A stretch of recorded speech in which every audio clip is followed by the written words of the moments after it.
You ask Tiger to solve. This deals with linear equations with one unknown. The final result is g equals 4. Let's solve it step by step. Simplify the expression. Group like terms. Simplify the arithmetic. Group all g terms on the left side of the equation. Subtract 2g from both sides. Group like terms. Simplify the arithmetic.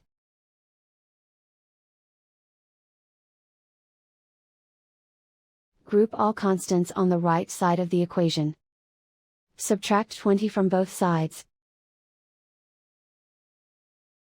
Simplify the arithmetic.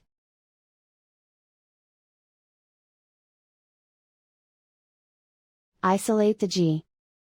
Divide both sides by -5.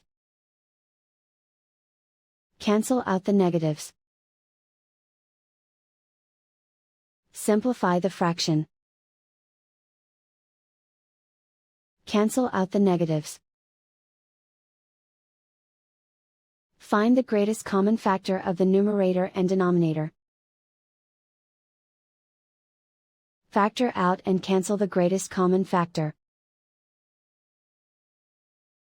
And so the final result is g equals 4.